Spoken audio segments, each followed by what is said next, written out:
All right, guys, today we're going to be learning about applications of direct and inverse variation. So please get out your journals, open up Desmos, and turn to page 139 and 140. All right, guys, today we're going to be looking at the applications of direct and inverse. So when do we use direct? In situations where one variable increases, the other variable increases, okay? When we look at inverse, one variable increases, but the other one decreases. All right, so let's look at example 1. The first thing we want to do is read the question carefully. The sales at a baseball game vary directly with the number of people attending. If the sales for a game are 12,000 when 800 people attend, determine how many people attend if the sales for the game are 15,000. So the first thing that you want to recognize is that it says varies directly.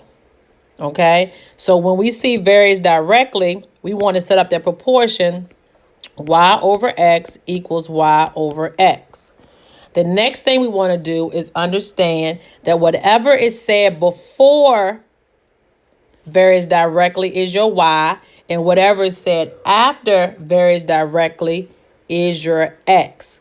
So we can go ahead and set up y is the sales and x is the people. Okay? Once we've established that, we just plug in our numbers. So we got 12,000 over 800, which equals 15,000. And we don't know how many people. So that's where your x is. And then we do the same thing you did yesterday, which is cross multiply and divide. And we will find out that it would be 1,000 people for the $15,000 worth of sales. All right, you got that? All right, great. Let's look at number 2. Same concept. So you want to read the question. And the question states, the ounces of medication vary directly. There it goes again, varies directly. So you want to highlight that, right, with the weight of the patient. So we also say whatever comes first is your y, and whatever comes second is your x. So ounces goes first and weight of the patient goes second. So we can go ahead and set that up where y is your ounces and x is your weight. Okay, once we've done that, we know that directly means a proportion. And so that's a ratio. And then we can go ahead and read the rest. If a 100-pound adult requires 3/4 of an ounce medication, how many ounces are required for a 200-pound adult? Okay, so when we look at setting this up, we have 3/4 of an ounce. We can also change 3/4 to 75%. Okay, so we can do 0.75 on top, and then it's a 120-pound person. Okay, how much or how many ounces would you need for a 200-pound person? Again, making sure that we plug them in according to the y and the x. So ounces on top, weight on the bottom, and then we cross multiply and divide, and we get the ounces being 1.25. All right, after working 1 and 2, you should be able to work 3 and 4. So go ahead and pause the video and work numbers 3 and 4. All right, let's take a look at number 5, where the income of a computer analyst varies directly. There it goes again, varies directly. So you want to highlight that as the number of hours worked. So what comes first is your income, and what comes second is the hours worked. If the analyst earns $256 for working 8 hours, find the constant of variation. So we can go ahead and use our formula. K equals Y over X. As we stated, Y is the income and X is the hours. With that being said, we can plug them in to being 256 over 8. And so your constant variation would be 32. Go ahead and pause the video and you try number 6. Next, we're going to take a look at number 7. So reading number 7, it says time traveling varies inversely with the average speed. So our term just changed from direct to inverse. When we have an inverse variation, we use a product, which is xy equals xy. And whatever comes first is still your y, which is time.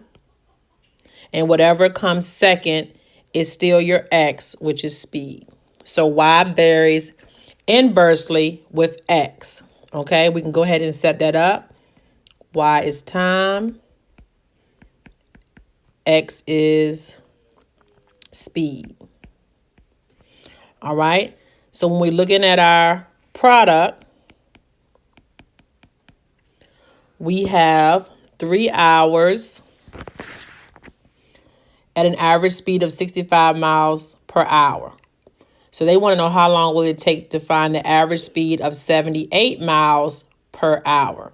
So we're going to do the 3 times the 65 equals the 78y. So again, we're going to multiply and divide. And when you multiply and divide, that you will find out that the average time would be 2.5.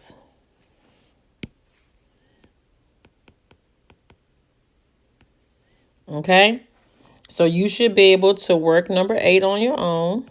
Go ahead and pause the video. And we're going to take a look at number 9. The width of a rectangle varies inversely with the length. Go ahead and look at that term again, inversely, which tells us to set up the product of xy equals xy. We're going to establish our y and our x. So what came first was the width of the rectangle, and what came second was the length.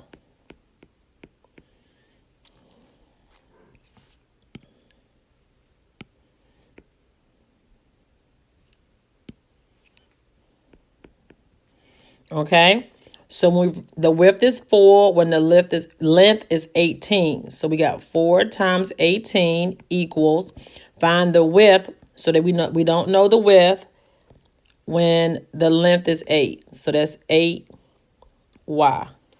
Okay, we're going to multiply 4 times 18 and divide by 8, and we're going to get a width of 9. Okay, so 4 times 18 is equal to 8 times 9. All right, you should be able to work number 10. And we can work number 11 together. So what we want to do is read number 11 together. The time it takes to bake a turkey varies inversely. There's our key word, inversely, with the oven temperature. If it takes 3 hours to bake a turkey at 300 degrees, find the constant of variation. So all they want us to do, not find a missing variable, but they want us to find the constant variation. So the formula that we were given yesterday was K equals XY.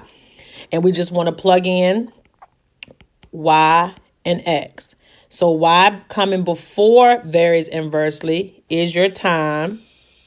And after would be the temperature. So we have time for Y, temperature for X. And then it's just simple plug in 3 times the 300. So your constant for the inverse variation would be 900.